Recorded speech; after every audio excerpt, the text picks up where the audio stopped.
Arrest చేస్తున్నాము.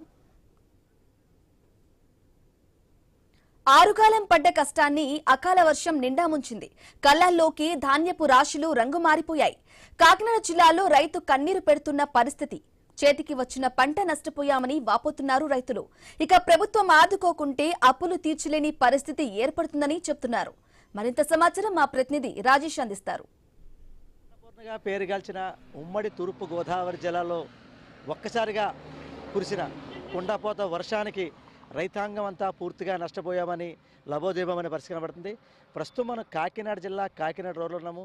క్లియర్గా చూడొచ్చు విజువల్స్లో ఏవైతే ఈ వరి పంట చేనేవేతుందో ఒక్కసారిగా ఈ కురిసిన వానకు పంట ఒక్కసారిగా నీటికి ఒరిగిపోవడంతో కుళ్ళిపోతుంది. మా చేతికి వచ్చిన చేజారిపోయింది.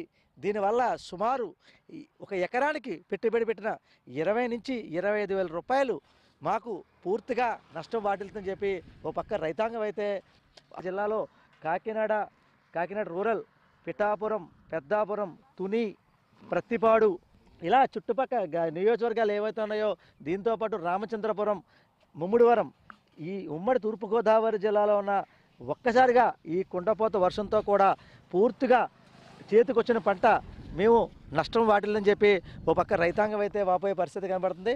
అయితే ప్రస్తుతం మనం చూడొచ్చు క్లియర్గా కళ్ళాల్లో ఉన్న ధాన్యం ఏవైతే ఉందో ఈ ధాన్యం ఒక్కసారిగా తడిచిపోవడంతో కూడా ఈ హైవే రోడ్డు ఏవైతే ఉందో హైవే రోడ్డుపై ధాన్యం ఎండకి వేసి ఆరబెట్టే పరిస్థితి కనబడుతుంది. ప్రస్తుతం మన వద్ద కొంతమంది రైతాంగం ఉన్నారు. వారిని అడిగి మరింత సమాచారం అడిగి తెలుసుకునే ప్రయత్నం కూడా చేద్దాం.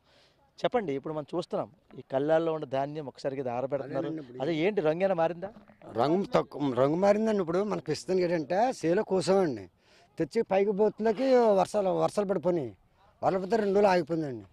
2 రోజులు ఆగిపోయిన తర్వాత ఏమైందంటే ఇప్పుడు మళ్ళీ జాలి కొద్దిగా వాతావరణం బాగుందని చెప్పి మళ్ళీ జాలి తీసాం. అంటే ఇప్పుడు ఈ ధాన్యం కొనుగోలు చేయడానికి ఎవరైనా వస్తున్నారా? ఇంకా ఎవరు రావట్లేదు, వస్తారు తర్వాత మనం ఉబ్బుడు చేసాక వస్తారు. ఇప్పుడు ఇంకా ప్రస్తుతానికి ఎవరు కనిపించలేదు మాకు. అంటే ఇప్పుడు చూస్తున్నాం అంటే ఏవైతే ఈ కుండపోత వర్షానికి ఈ వరి చేను అంతా కూడా పూర్తిగా నీటి మునిగిపోయింది. దీన్ని ఏ రకంగా చూడొచ్చు? ఎదరగా ఉంది కదండి, అదంతా డౌన్ అయిపోయి పడిపోయినాయండి. దాని మీద నీరు పారేస్తుంది. అంటే వరి చేను అంతా కుళ్ళిపోద్దంటారా? కింద పడిపోయినంత కుళ్ళిపోయిందండి. అది నేలపడి దాని మీద నీరు పోయింది. దీనివల్ల ఎంత నష్టం ఉంటుందంటారు ఎకరానికి? 15,000 చూడండి. అంటే ఒప్పుడు చేస్తే లేబర్ కూలే పోతున్నాయి కదండి. ఇప్పుడు లేబర్ కూలి కింద పోతున్నాయి. అక్కడ మిషన్కి వస్తుంది, మళ్ళీ టాటర్ వెళ్ళాలంటే టాటర్ వెళ్ళలేండి. అదే మిషన్ మనకి తీసుకురావాలి, దానికి సరిపోతుంది డబ్బులు. పైకి వచ్చాక మనకి లేబర్ ఖర్చు మళ్ళీ ఆరబెట్టడానికి. చెప్పండి, ఇప్పుడు ఈ పడిన ఏవైతే కుండపోత వర్షానికి ఒక్కసారిగా పూర్తిగా చేతికి వచ్చిన వరి చేయడం అంతా కూడా నీటి మునిగిని చెప్పి రైతులు ఆవేదన వ్యక్తం చేస్తున్నారు.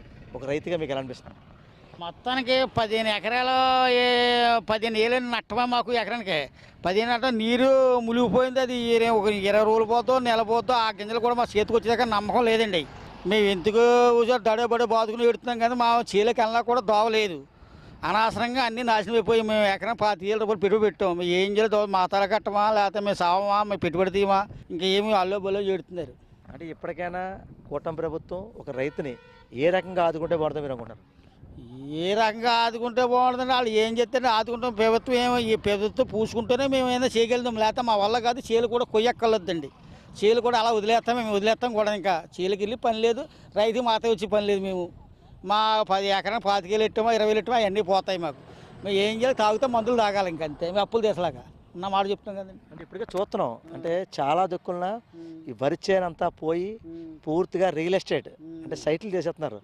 అంటే రేపటి రోజు ఈ ఆంధ్ర అన్నపూర్ణగా పేరుగాంచిన గోదావరి జిల్లాలలో అసలు వరి అంటే కనబడే పరిస్థితి లేదని చెప్పి కొంతమంది రైతులు చెప్తున్నారు. అది నిజమేనంటారా?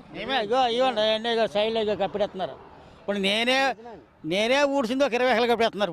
ఇప్పుడు ఈ పంటకి కప్పెడుతున్నారు 20 ఎకరాలు. అలాగే కప్పెట్టుకొచ్చేస్తున్నారు.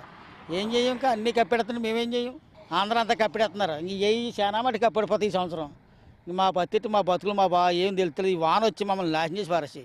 అంటే రాబోయే రోజుల్లో అంటే ఇప్పుడు కాలం ముందు తరం చూశారు, అంటే వచ్చే తరంలో వరి చేనంటే కనబడే పరిస్థితి ఏదంటారా? లేదు, వరిసేనంటే కనపడే పరిస్థితి ఏమీ లేదండి. అన్ని కప్పెడుతున్నారు. ఎవరికాలు అమ్మేసుకుని అగో చూడండి అలా చూడండి ఎలా మొత్తం జూలు అన్నీ కప్పెడుతున్నారు. ఇవే కొత్తమో కొయ్యో నమ్మకం లేదు. మళ్ళా ఏళ్ళ పొద్దున మళ్ళీ వాన వచ్చేస్తే మొత్తం వదిలేయాలంతే. మా వల్ల ఏమీ చేసేది ఏమీ లేదు. ఈ గవర్నమెంట్ కూడా మమ్మల్ని పూసుకోవద్దు. మొన్న అలాగే తొరకలో చేసాం, మమ్మల్ని ఆదుకోలేదు ఎవడండి. మా వెంక ఎవడ చూసి ఇవన్నీ ఉత్తుదే అండి. ఎవడ ఆదుకోవడం మా వెంక చూడరు. చూసాం కదా ఓవరాల్గా ఈ పడిన కుండపోత వర్షానికి పూర్తిగా రైతాంగం అంతా నష్టపోయింది. మాకు మా చేనులోకి మేము వెళ్ళడానికి దారి కూడా లేదు. పూర్తిగా మోకాల లోతు నీరు రావడంతో ట్రాక్టర్లు కానీ మిషన్లు కానీ వెళ్ళే పరిస్థితి లేదు. దీనివల్ల ఏవైతే వరి చేను నీటి మునిగిందో దీనివల్ల ధాన్యం పూర్తిగా మొక్కొచ్చేస్తుంది. దీనివల్ల కూడా ఎవరు కొనుగోలుదారులు కూడా ముందుకు రారు. మరోపక్క కళ్ళాల్లో ఉన్న ధాన్యం కూడా రంగు మారిపోవడంతో కూడా మాకు గిట్టుబాటు ధర కూడా రాదు. ఇప్పటికైనా కూటమి ప్రభుత్వం రైతాంగాన్ని ఆదుకుంటే మేము గట్టెక్కుతాము, లేకపోతే ఏదైనా మందు తాగి చావే మా శరణం అంటూ రైతాంగం అయితే ఆవేదన వ్యక్తం చేసే పరిస్థితి కనబడుతుంది. ఇది కూడా తాజా పరిస్థితి. కెమెరా పర్సన్ సతీష్తో రాజేష్, ఐ న్యూస్, కాకినాడ జిల్లా, కాకినాడ నుంచి. అప్డేట్స్ కంటిన్యూ అయితే షార్ట్ బ్రేక్ తర్వాత స్టే విత్